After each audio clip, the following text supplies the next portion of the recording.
Perek et Mishnah Yudbet. La dernière Mishnah du Perek, la dernière Mishnah de la Masechet. Cette Mishnah, en fait, elle est déjà enseignée dans la Gemara, dans le Talmud Babli, dans Masechet Shabbat, Daf Yud Gimel Yud Dalet. Là-bas, il y a une histoire. Une fois, il y a les sages, Chachamim, ils ont rendu visite à Hanania ben Chizkiya ben Gurion. Donc, c'était un des grands sages d'Israël durant la période des élèves de Hillel et Shammai. C'est-à-dire que Beth Shammai et Beth Hillel, eux-mêmes, ils étaient déjà niftar, mais il y avait encore l'effervescence de la Torah de Shammai et Hillel à travers les élèves qui étaient encore vivants. À cette période-là, il y avait un chacham qui s'appelait Hanania. Et il a invité des chachamim. Il les a invités dans sa alia, c'est-à-dire à l'étage, sur son balcon, sur sa terrasse. Et ils se sont tous retrouvés là-bas et ils ont constaté que la plupart des sages d'Israël, avec Hanania qui était également un sage, étaient présents. Donc ils se sont dit, c'est l'occasion de mettre les points sur les i. C'est l'occasion de faire des xérotes. Et de là, pour le Ham Israël, afin qu'il y ait un bon fonctionnement à tous les niveaux, en ce qui nous concerne au niveau de la Touma et la Tahara. Et à partir de là, est né les Chai Xerot, les 18 Xerot qui ont été dits Baalia. Dans notre Mishnah, nous allons ni plus ni moins étudier 9 sur 18 Xerot. 9 Xerot qui traitent de la Touma et la Tahara. Alors, nous avons déjà étudié que dans la pyramide de la Touma et la Tahara, le plus haut, c'est le Met, il est Avi Avot à Touma. Ensuite, celui qui touche le Met, il est Av. Si cette personne-là qui est Av, il va toucher un aliment, il va être Rishon. Si cet aliment, il va toucher un autre aliment, il va être en contact avec un autre aliment, le second aliment, il va être Sheni. Ça s'arrête là pour un aliment de Choulin, c'est-à-dire pour un aliment profane qui n'a aucune Kedusha. C'est-à-dire que si ce deuxième aliment, qui est Sheni, il va toucher un troisième aliment, il va rester Tahor, parce qu'on ne va pas plus que Shtaim, que Sheni, dans le Choulin. Par contre, et là est notre Mishnah, si ce second aliment qui est Sheni la Touma, il va toucher un aliment qui est Trouma, c'est-à-dire un aliment qui a une certaine Gdusha, c'était des prélèvements, c'est de la Trouma qui était mangeable que par le Kohen, eh bien, la Trouma, cet aliment qui est Trouma et non Choulin, il peut devenir Tamé, Shlishi la Touma. Puisque la Trouma, c'est quelque chose de Kadosh, on faisait attention, donc on lui a mis des limites, et c'est les limites que nous allons voir maintenant dans la Mishnah. Je prends dans les mots de la Mishnah, Elou, voici, poslim et trouma, ce qui va rendre pas sous la trouma, c'est-à-dire nous allons le voir, ces choses-là qui rendent pas sous la trouma, shlishi la touma, bien que d'une manière évidente, ils n'auraient pas dû le rendre tamé. Alors c'est vrai qu'un aliment qui est sheni, comme dans notre exemple, c'est normal que s'il touche un aliment de trouma, il va le faire shlishi. Mais dans les cas que nous allons voir maintenant, nous allons voir par exemple une personne qui n'est pas du tout tamée et malgré tout il va rendre shlishi un aliment de trouma. Par exemple, voyons voir les 3 premiers exemples. Aochel, Ochel Rishon, un Kohen qui est Tahor, qui va manger une pomme qui est tamée Rishon la touma. Aochel, Ochel Sheni, un Kohen qui est Tahor, qui va manger une pomme qui elle-même est Tmea au niveau de Sheni la touma. Ve'achote mashkim temeim, ou un Kohen qui est Tahor, qui va boire un liquide, donc un verre d'eau qui est tamé.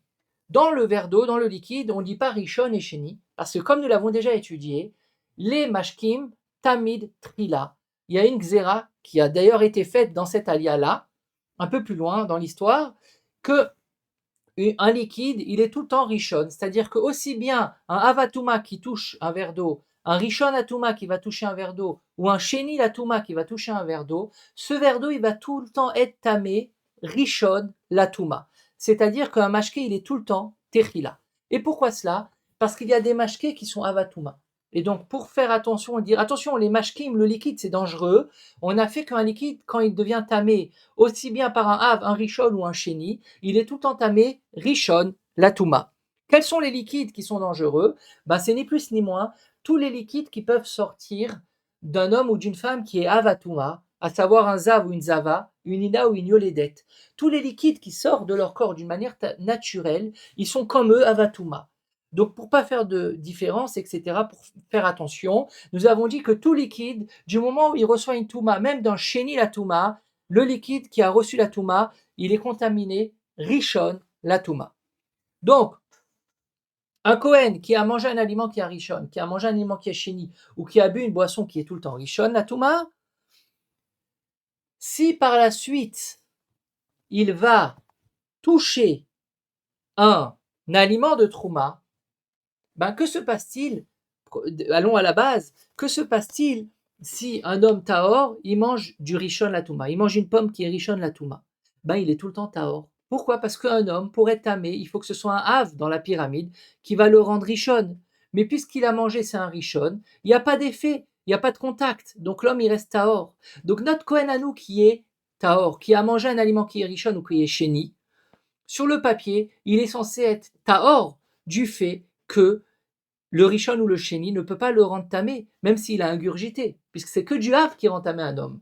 Et bien le Chidouche, il est, qu'ils ont fait dans cette terrasse, c'est que vis-à-vis d'un aliment de Trouma, cet homme-là qui est Tahor pour tout le reste est considéré comme Sheni la Touma.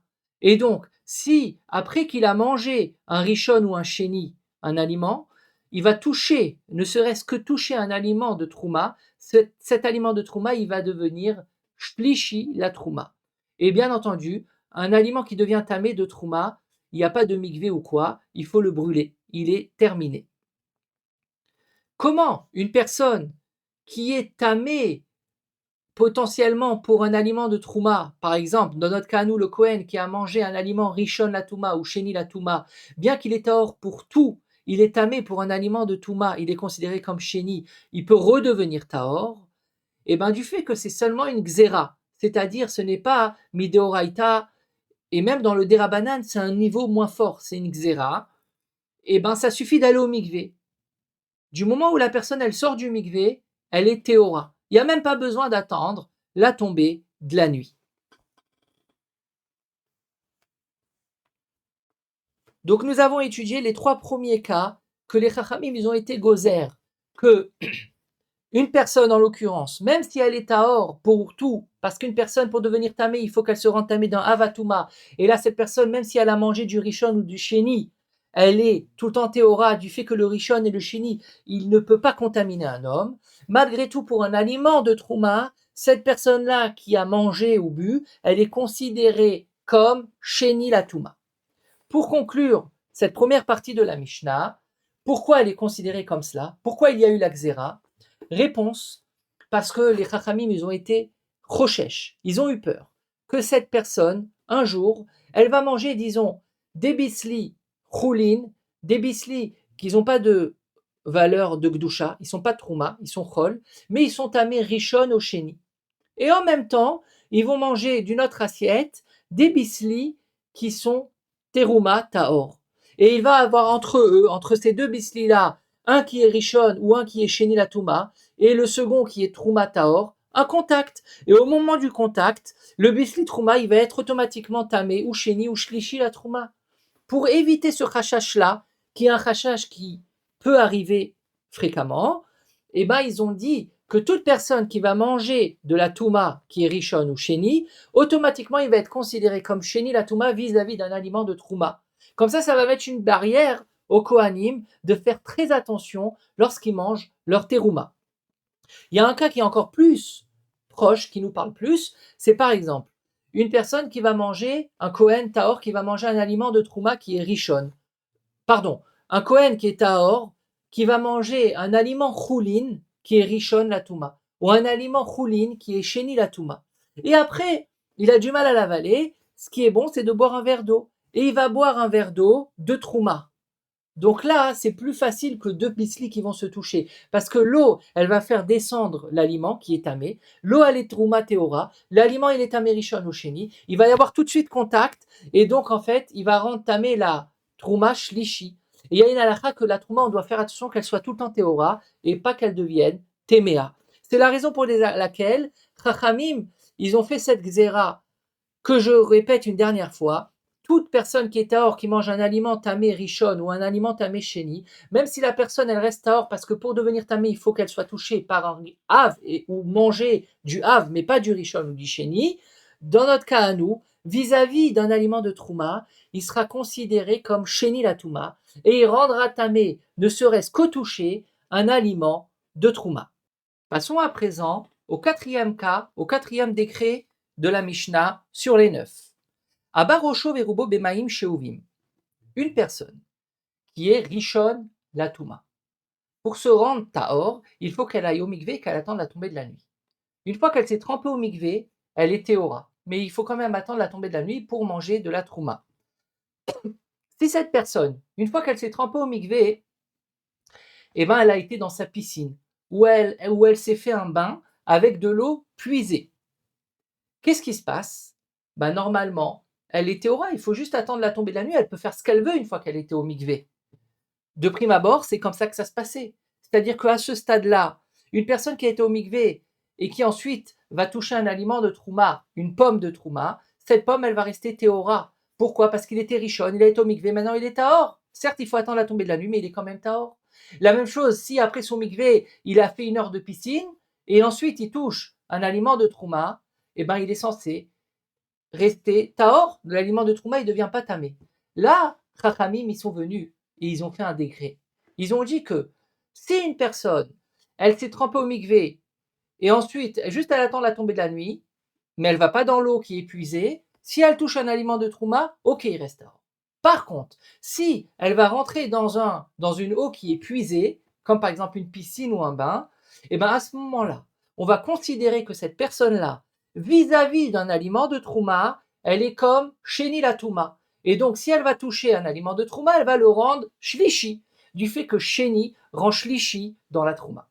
Pourquoi cela? Je vous invite à voir dans Masechet Shabbat Dafud Dalet, je vous le fais dans les mots. La Gemara, elle reprend d'ailleurs le quatrième cas. Ve'abar rosho verubo bemaim sheuvim. La personne, elle a été au mikvé parce qu'elle était richonne, et ensuite elle a été à la piscine, elle s'est mouillée avec de l'eau puisée, elle est considérée comme sheni la touma que vis-à-vis d'un aliment de trouma. Maïta magazru berabanan touma. Pourquoi ça se passe comme cela? Pourtant, jusqu'à présent, une personne qui se comportait de la sorte, elle était tahor, et si elle touchait un aliment de trouma, il restait tahor. Pourquoi Chachamim, ils ont été gozer que le fait d'avoir été dans de l'eau puisée, comme dans une piscine, cette personne, elle est considérée comme sheni la touma vis-à-vis de la trouma? Réponse, Amarav Bibi, Amarav Assi, שבתחילה היו טובלים במערות, מכונסים ושוחחים, והיו נותנים עליהם מים שאובים. התחילו ועשאום קיבה, גזר עליהם טומאה. Au début, à l'époque, les gens, ils n'avaient pas un mikvé comme on a aujourd'hui dans chaque quartier qui est propre. À l'époque, il fallait aller dans une rivière, dans une source. Et c'était pas tout le temps propre. Il y avait c'était sale. Donc, quand ils sortaient de la rivière, ils avaient une odeur de l'eau ou de la saleté de la rivière. Alors, qu'est-ce qu'ils faisaient? Ils se lavaient juste après avec de l'eau qu'ils amenaient à côté, de l'eau propre, mais de l'eau puisée, pour enlever la saleté du mikvé, entre guillemets, la saleté de la rivière. Ils ont cru avec le temps qu'en fait, pour devenir tahor, ça suffit pas de rentrer dans la rivière, c'est-à-dire de rentrer dans le mikvé tel que l'on connaît aujourd'hui, mais il faut également par la suite se laver avec de l'eau puisée. Pour enlever cette fausse idée qu'en fait, c'est pas ça qui rend tahor la personne. La personne, ce qui la rend tahor, c'est seulement la rivière. C'est pas l'eau puisée qui va par la suite. Tout ce qui faisait de l'eau puisée, il se lavait avec, c'était seulement pour enlever l'odeur, le goût de l'eau qui était sale dans la rivière. Mais eux, ils en ont fait un sandwich ensemble, ils ont dit c'est ça qui rend tahor la personne. C'est pour ça qu'ils ont dit à partir de ce moment-là, à partir de cette fausse idée qui est rentrée dans le peuple, ils ont dit que toute personne, si après s'être trempée au mikvé, après s'être trempée dans la rivière, elle se trempe dans de l'eau puisée, elle est considérée comme sheni la touma vis-à-vis de la trouma. Alors c'est vrai, ils n'ont pas rendu tamé vis-à-vis du choulin parce que c'est trop fort. C'est juste un décret pour éviter de croire une fausse donnée. C'est pour ça qu'ils ont été un peu plus loin. Ils ont été que vis-à-vis de la terouma. Alors, la Gemara pose la question, Maï kava, mais qu'est-ce que ça fait? Ils n'ont qu'à penser comme ça. De toutes les manières, c'est quoi l'essentiel? C'est de se tremper dans le mikvé, dans la rivière. Ils l'ont fait. Alors qui pense que la tara, elle passe à travers la rivière, puis par la suite à travers une douche, c'est pas grave. Shayu omrim, lo elu, et là, elu ve elu metaharim. Ce que je vous ai dit à l'oral. Amarle Rava, il lui a répondu, Rabba, Umay nafkamina veuka tavle be'anach. Alors il a répondu, effectivement, ça s'est fait en deux étapes. Premièrement, ils pensaient tous que le fait de comment on est tahor en allant dans la rivière et ensuite en se lavant avec de l'eau puisée. Après, avec le temps, ils se sont dit, en fait, c'est que l'eau puisée qui rend tahor la personne. Il n'y a plus besoin de la rivière. Donc, en fait, ils ont fait de l'accessoire, ce qui permettait de faire propre la personne, l'essentiel. Et c'est ça qu'ils ont eu peur, les chachamim. Ils ont dit, avec le temps, ils vont faire leur mikvé chez eux à la maison dans la douche. Et ça marche pas. Il faut aller dans un vrai mikvé de Arbaim Sea avec du Maïm Chaim, etc. Masechet Mikvaot. Alors pour éviter cette erreur-là dans le Ham, ils ont dit que celui qui va au mikvé tout seul, il est tahor. Et s'il touche après un aliment de trouma, il n'y a rien qui se passe. Mais celui qui va au mikvé, c'est-à-dire à la rivière, et ensuite il se lave chez lui à la maison, lui il est considéré comme Sheni la Touma vis-à-vis de la trouma. Pour justement éviter cette fausse donnée dans le Ham et éviter que les gens ils vont aller au mikvé et peut-être par la suite ils vont aller au mikvé même à cause d'un problème d'une femme par exemple qui est nida. Elle va pas aller au mikvé, elle va aller chez elle à la maison dans sa douche, ce qui est absolument interdit. Il n'y a aucun éther. C'est la raison pour laquelle ils ont fait cette xéra pour un peu faire une barrière pour éviter que les gens font des bêtises par la suite. Passons à présent au cinquième cas. Vetaor shenaflu al rosho ve'al rubo shelosha lugin maim sheuvim. Cette cinquième xéra, en fait, c'est une continuité de la quatrième xéra. Là, on parle d'un homme qui est tahor. C'est-à-dire un homme, il n'est pas Rishon ou Sheni, Latouma, rien du tout, il est tahor. Qu'est-ce qu'il a fait? S'il est tahor, il se lève le matin, il n'y a pas de problème s'il va toucher une pomme de trouma. Elle va rester théora parce qu'il est tahor. Donc, ce n'est pas une source de touma. Chachamim ont été gozer à l'étage de Hanania, dans la terrasse, que si cette personne, elle va se doucher, donc elle va renverser sur elle de l'eau puisée, à partir de ce moment-là, même si elle s'est douchée pour être propre, vis-à-vis d'un aliment de trouma, il va être considéré comme Sheni la Touma, et s'il touche après la douche un aliment de trouma, il va le rendre Tamé Shlishi. Alors pourquoi Chachamim, ils ont fait cette zéra? Quel rapport? La personne, elle est tahor depuis le début. Elle n'a eu même pas un problème de touma. Alors la réponse, c'est que on va se rattacher à la quatrième xéra. La quatrième xéra, celle qu'on a étudiée juste avant, c'était le cas où une personne, elle était tamée, elle a été au mikvé et par la suite, elle s'est douchée. Donc on dit, si cette personne, elle va au mikvé, elle se douche, avec le temps, elle va croire que c'est le mikvé et la douche qui rend tahor la personne, et plus on va aller dans le temps, elle va croire que c'est seulement la douche qui rend tahor la personne, tahor, et donc il va faire que la douche sans aller au mikvé, sans aller à la rivière. C'est pour ça qu'on a dit que toute personne qui va à la rivière, au mikvé, et par la suite il se douche, il est, même s'il est tahor du rishon la touma qu'il était auparavant, vis-à-vis de la touma, il est considéré comme sheni. C'est une barrière pour éviter des fausses idées. Et bien cette barrière, elle fonctionne seulement si on met aussi une autre barrière en amont. Seulement si on dit qu'une personne qui est entièrement tahor, si elle se douche, elle est considérée comme sheni la touma vis-à-vis d'un aliment de trouma. Pourquoi? Parce qu'après, on ne va pas faire de différence entre une douche après un mikvé ou une douche normale. Alors c'est pour cela que l'on a dit dans tous les cas, du moment où une personne elle se fait une douche, pour éviter qu'elle croie avec le temps que la douche c'est considéré comme un mikvé, en fait toute douche, elle va rendre propre techniquement la personne, elle aura un corps propre, mais spirituellement, elle sera sheni la touma vis-à-vis d'un aliment de trouma pour le rendre shlishi. Alors on lui a donné une touma très faible parce que cette touma, elle a la possibilité de rendre tamé seulement un aliment de trouma shlishi, mais elle n'a pas la possibilité de rendre tamé un aliment de choulin, du fait qu'un aliment de choulin, il peut être jusqu'à sheni la touma et pas plus loin. Et à travers cette gzéra qu'une personne qui fait une douche avec de l'eau puisée, elle est considérée comme sheni la touma. Donc elle met en danger seulement un aliment de trouma si elle en a chez elle et non un aliment de choulin. Donc voilà, nous avons trouvé un guéder, une barrière pour éviter une mauvaise donnée, une mauvaise pensée que la douche c'est elle le mikvé aux personnes sans pour autant la pénaliser au jour le jour. Voilà pour le cinquième cas de la Mishnah. Avant de conclure ce cinquième cas, il faut juste voir que dans les mots de la Mishnah, c'est marqué Shenaflou, c'est tombé, c'est-à-dire que l'eau elle est tombée sur la personne. L'eau elle est tombée, c'est comme une douche que quand on se douche, on est en dessous de la douchette et l'eau elle tombe sur nous. Qu'est-ce qui se passe s'il va dans une piscine? Est-ce que c'est la même chose ou pas? Ou non, il faut rester collé au mot. C'est que de l'eau qui tombe sur la personne, que là, on fait fonctionner la xéra. Mais si une personne, elle va dans un bain ou elle va dans une piscine, eh ben, elle sera tout le temps entièrement tahor, même vis-à-vis d'un aliment de trouma. Réponse machloket. D'après le Yachin et le Ran, eux, ils restent attachés au mot de la Mishnah. C'est marqué nishpar, c'est-à-dire que de l'eau qui est tombée. C'est seulement si on renverse de l'eau sur la personne, ou à travers une douchette, ou à travers un homme qui lui renverse de l'eau, à l'époque, là, il est considéré comme sheni la touma, vis-à-vis un aliment de trouma, et il pourra le rendre shlishi, à cause de la xéra que nous avons déjà expliqué à 2 reprises. Par contre, s'il va dans la piscine ou dans le bain, il reste tahor entièrement, même vis-à-vis de la trouma. Ça, c'est l'avis du Yachin et du Ran. Le Rambam, il est cholek et il ne fait pas de distinction. C'est vrai que dans la Mishnah, c'est marqué Shenaflou. Pourquoi? Parce qu'on est basé avec le 4e cas. Le 4e cas, c'était à la sortie de la rivière, dont l'eau, elle n'était pas très propre. Donc, ils se renversaient sur eux-mêmes de l'eau sur le bord de la rivière. Ils ne rentraient pas dans une piscine. Mais c'est le même cas si par la suite, il va chez lui à la maison et il plonge dans sa piscine.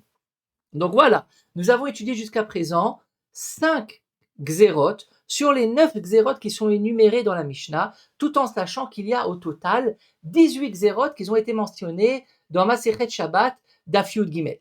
Mais les 9 xérotes qui sont écrits dans la dernière Mishnah de Masechet Zavim, Mishnah Yud Bet, ils fonctionnent seulement vis-à-vis de la trouma, c'est-à-dire vis-à-vis de la touma, d'un aliment de trouma qui peut être shlishi la touma. C'est pour ça qu'on parle d'Afka de 9 et non des 18. Voilà pour la première partie de la Mishnah. Pour pas faire trop long, nous allons continuer la seconde partie dans le prochain shiur.